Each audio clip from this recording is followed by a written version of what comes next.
Adoption of our Constitution with its Bill of Rights by the Constitutional Assembly on the 8th of May in 1996 was a great moment in our struggle to achieve a free and equal society.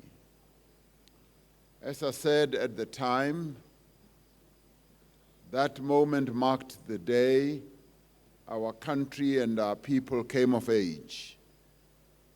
I referred to the adoption of our Constitution as the birth certificate of our nation. For hitherto, we were not even a nation.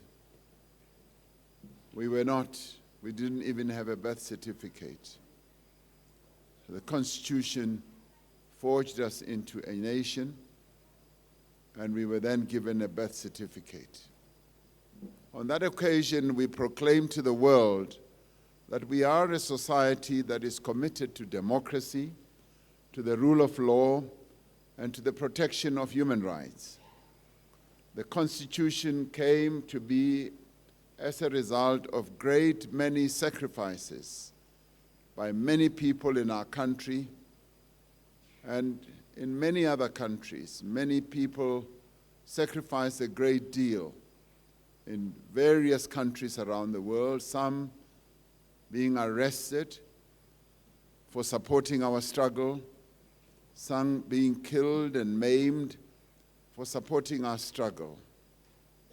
And today we honor those people, those in our country who suffered long jail terms, death, maiming, being banished. We honor them and we thank them for the struggles that they waged to build this nation. Before the advent of democracy, our country was defined by racism, segregation, and discrimination. The country's black majority were deprived of many of their rights, such as their land, their assets, their freedom, and their basic human rights. Apartheid tore the social fabric of our communities apart as it violated and degraded the basic humanity of many of our people through humiliation and oppression. Families were broken up as heads of households had to leave their families and children behind to work in the mines and livelihood.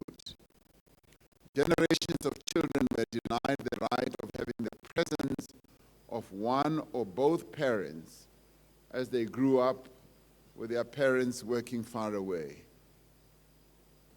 And that was a violation of the United Nations Convention on the Rights of Children. Our indigenous and customary legal systems were upended.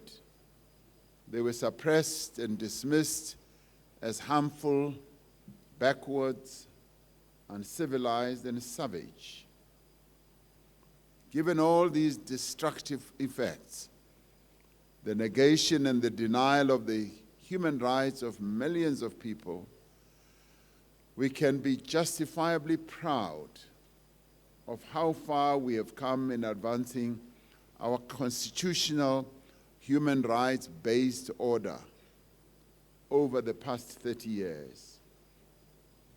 As the former chairperson of the Constitutional Assembly that steered the drafting of the Constitution of our country, it is, for me, a privilege to be here to reflect on the state of human rights in our country.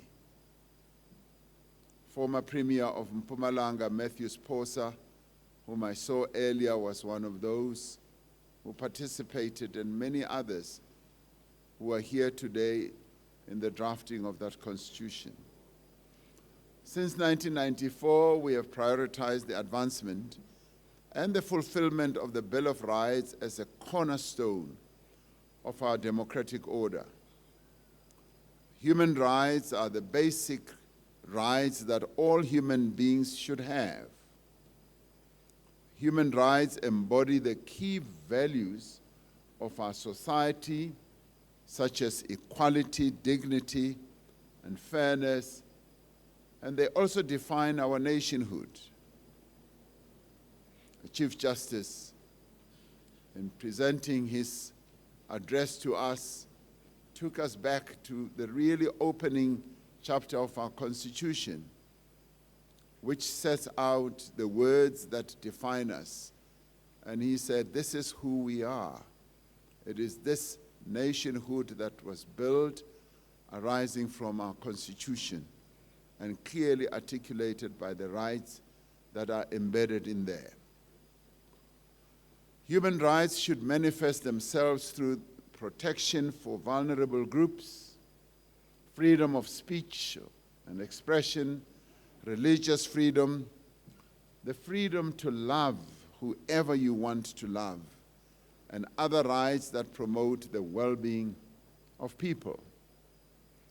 Certainly, there have been challenges and shortcomings over the past 30 years, and we have a long way to go towards completely fulfilling the promise that is set out in our Constitution. And Chief Justice, you're absolutely right. It would have been apt for the three arms of the state to present a report on how far we have gone in the past 30 years to advance the rights of ordinary South Africans. But in a way, you have done so in outlining to us how the judiciary, the defender of the rights that are embedded in our Constitution, has gone about its work. And taking a leaf from what you outlined, I will also touch on some of the areas that the government has embarked upon to advance these important rights that our people have. That said, we should not shy away from the immense progress that we have made. The Bill of Rights enjoins the democratic state to the government largely to enact various pieces of legislation to promote human rights between and among people. Among those we have put in place are the Promotion of Access to Information Act, which gives effect to Section 32 of the Constitution, the Promotion of Administrative Justice Act, which gives effect to Section 33, and the Promotion of Equality and Prevention of Unfair Discrimination Act, which gives effect to Section 9. To give effect to Section 9.2 of the Constitution relating to the measures of redress for previously disadvantaged people in our country, we passed the Employment Equity Act.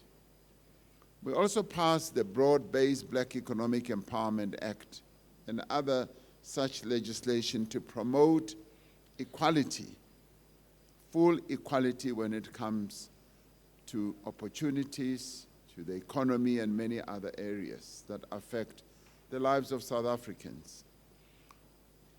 And in this, I must enjoin our legislature that it is the government having initiated these legislative pieces, and with the legislature, as the Speaker said earlier, that has led the process of enacting those laws.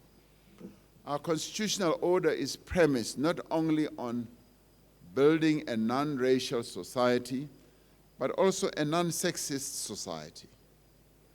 Over the past 30 years, there have been significant changes in the position of women across society, a matter that you, Speaker, spoke about so eloquently in your address. Today, there are more women serving as leaders in both public and private sectors, something that was unheard of in the past, meaning that the rights of women, and of course of black people in general, were so seriously suppressed in our country. In the new dispensation, that is no longer the case, as we are advancing and protecting the rights of women in our country. We have passed a broad range of laws to protect women from all forms of abuse and to advance their rights as well. These include laws around domestic violence, sexual abuse, sexual harassment, and workplace discrimination. If we didn't know, the abuse of women is a violation of a basic right that the women of our country should enjoy and should have. Later this month, on Human Rights Day, we will commemorate the Sharpeville massacre, where unarmed protesters who took a stand against the past laws of the day were mercilessly killed by the apartheid regime. In a far cry from the days of influx control and the hated past laws, in South Africa today, every citizen enjoys the right to free movement. To promote accountability and responsiveness and openness, we have established various institutions to strengthen democracy in our country. And these include institutions such as the Human Rights Commission, the Office of the Public Protector, the Commission for Gender Equality, and others.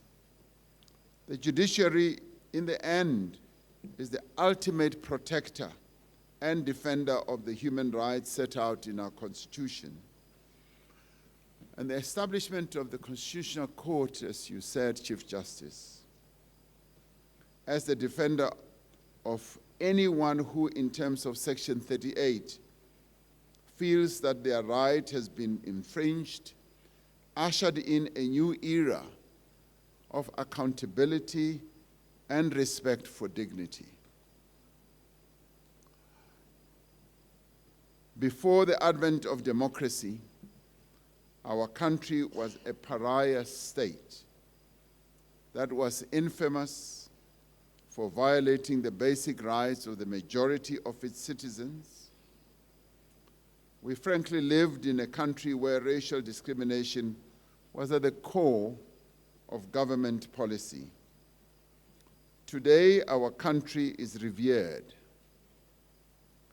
as a country that upholds, protects, advances the basic rights of the people who live in South Africa.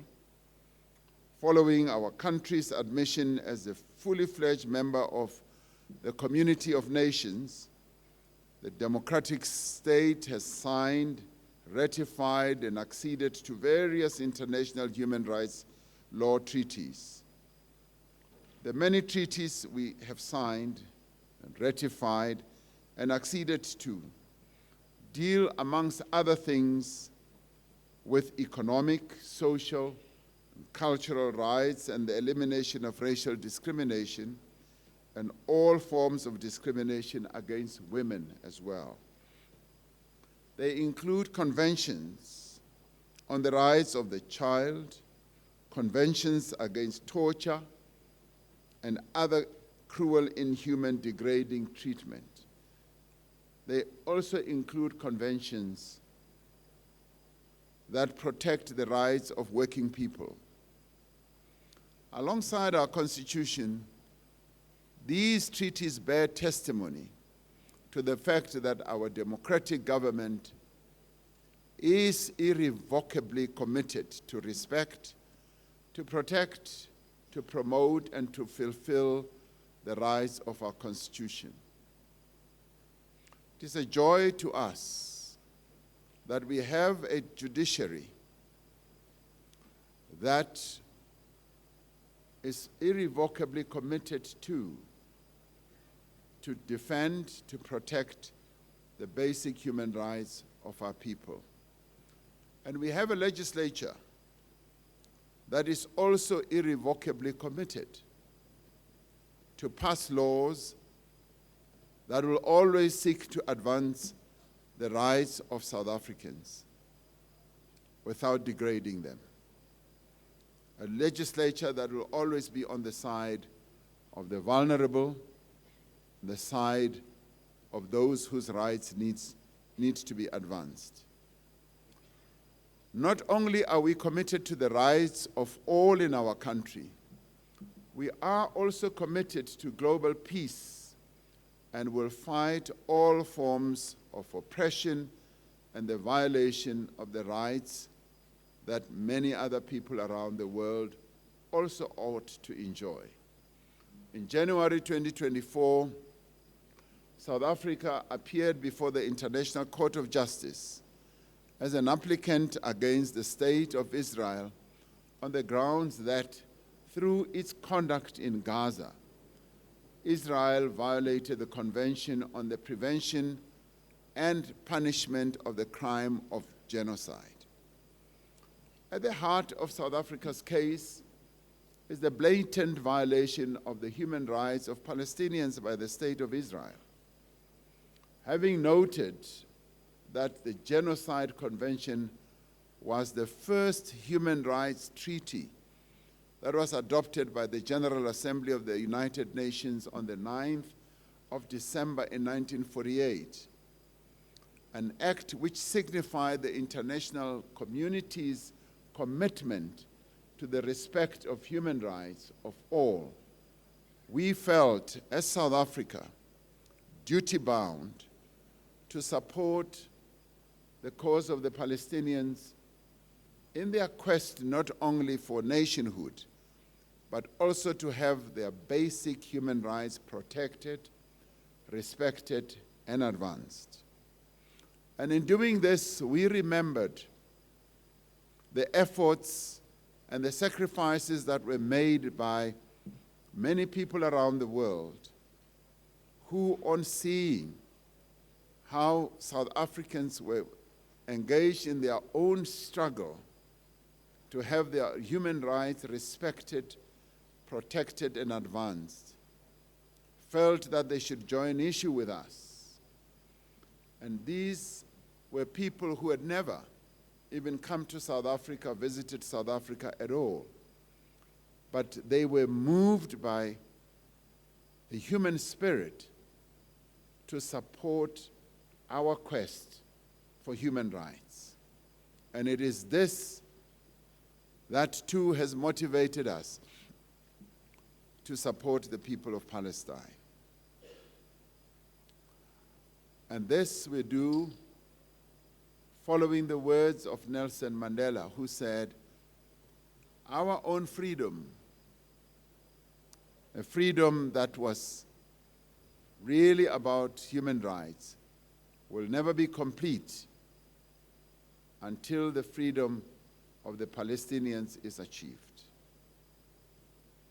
The International Court of Justice ordered several provisional measures, including that Israel must take all measures within its power to prevent the commission of all acts within the scope of Article 2 of the Genocide Convention. These acts include the killing or causing serious bodily harm or mental harm to Palestinians in Gaza. While the court still has to hear South Africa's main application, the provisional measures that it ordered has reaffirmed the centrality of international law and the responsibility we all carry for the protection of the rights of all. Our commitment to advancing the human rights of our people and other people in other parts of the world should motivate us to address the challenges that many still face in having their basic human rights recognized and advanced. To quote Madiba's words, "Overcoming poverty is not a gesture of charity, it is an act of justice. It is the protection of a fundamental right, the right to dignity, and the right to a decent life. The social protection measures we have put in place to lift our people out of poverty have made a tremendous difference over the past 30 years. However, much more still needs to be done. The social protection measures we have introduced do go far beyond the provisions of grants for the elderly, the children, people with disabilities, as well as military veterans, people who fought for the freedom that we now enjoy. It goes beyond the work of the Unemployment Insurance Fund, which provides income support for unemployed workers, or the Compensation Fund, which supports those involved in workplace accidents. Our social protection measures include spending up to 60% of our country's budget on a significant social wage, expended on healthcare services, free water, electricity for the indigent, fee-free schools, public housing, school nutrition, early childhood development, and expanded financial support for students. These measures have contributed significantly to fulfilling the most basic human right of all, namely the right to dignity. Certainly, we know that social protection is no substitute for decent work. It is our role as government, working in partnership with business, with labor and civil society, to create an enabling environment for more jobs and opportunities to be created, allowing our people to fulfill their potential and to improve their lives. We also know that our progress continues to be hindered by delays and lack of diligence on the part of government entities in fulfilling their constitutional obligations. We continue to be plagued by poor service delivery, especially in our municipalities. Corruption deprives citizens of the fulfillment of their rights. While we are rightfully proud of how far our constitutional rights-based order has come, we know that much more still needs to be done to fulfill the promise of the full enjoyment of the basic rights of all our people. The creation of employment for our people and promoting the rights that are enshrined in our Constitution are necessary to improve lives and to lift millions out of poverty and despair. We are therefore duty-bound, and not just as government, but as all of us who have a stake in the future progress and prosperity of this great country, to work harder, sparing neither strength nor courage to fulfill the basic rights of our people. The South Africa of today is vastly different from the place that it was 30 years ago. The fundamental freedoms that were denied to so many, including the heroes who lost their lives at Sharpeville, are enjoyed by many South Africans today. We accept that much more still needs to be done, as I've said, to give full fulfillment. We've expanded access to basic services and education, improved our nation's health outcomes, and provided opportunities where there once were none. I'm very pleased, Chief Justice, that you also referred to what the court did to advance the health outcomes or the health position of many of our people. When the court took the decision on HIV/AIDS, on the distribution of the medication, the court was contributing to the advancement of the rights that are enshrined in our Constitution. And for that reason, we are immensely grateful to have a judiciary that is independent, a judiciary that should know, Chief Justice, as I said, will never get a call from the President or from any minister about any case. I may call you about other things, like to discuss the independence, the full independence of the judiciary and the support you should get. All this progress has been anchored in our deep and abiding commitment to the protection and advancement of human rights as espoused in our Constitution.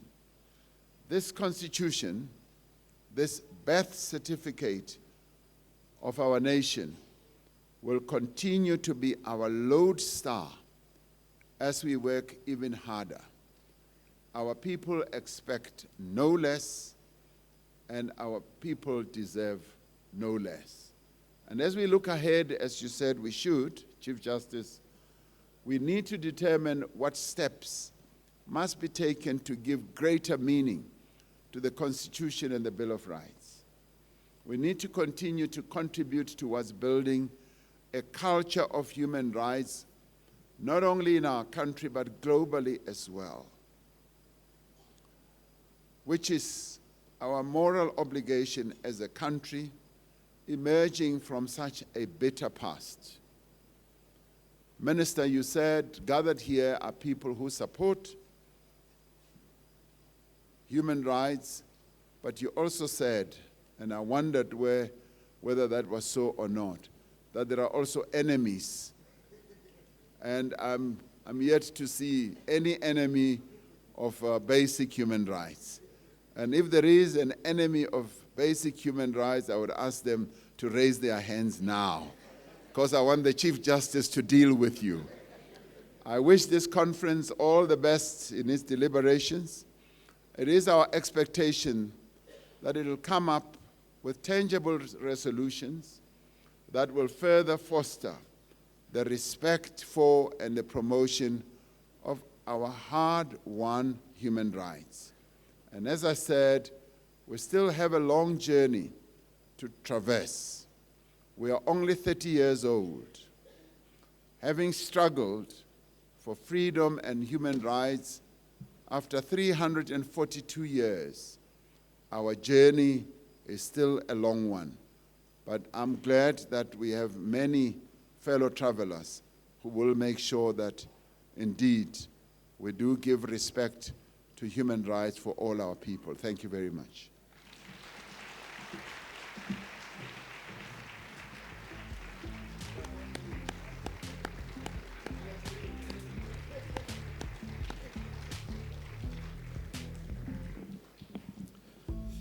Mr. President, thank you very much for the address to the nation, and indeed for inspiring us as well into the future.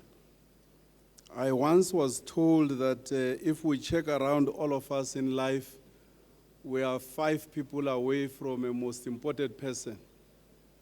I just want, wherever you are seated, just make sure that you are just 5 people away from an important person. Me, I'm only 3 or 2 people away from so it means I've moved from the 5 closer. We have some few copies, 50, Mr. President. Due to budget, we could only print 50 special edition copies of the Constitution.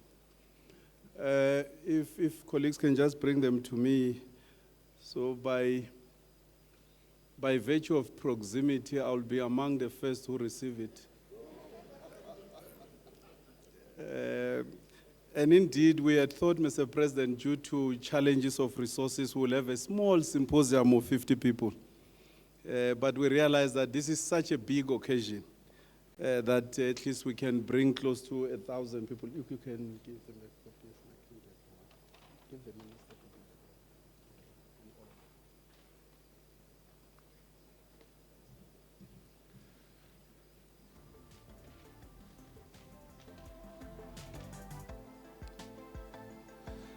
So, yeah, Mr. Minister will give the President, the Chief Justice, the Chairperson of the NCOP, and the Speaker. I've already given myself one.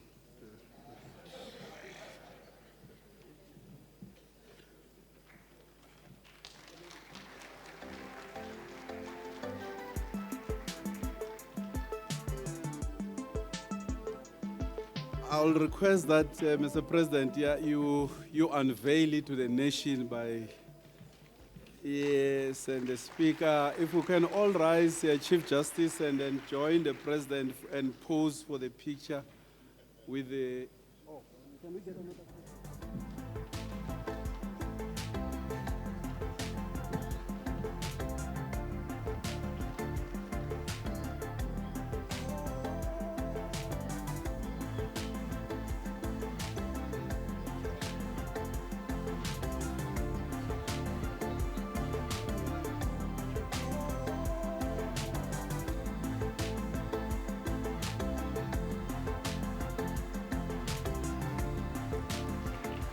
Thank you very much, Mr. President. Ladies and gentlemen, I'll request that we allow the President and his entourage to take leave. We may rise and just allow the President to leave to attend to urgent matters of the state.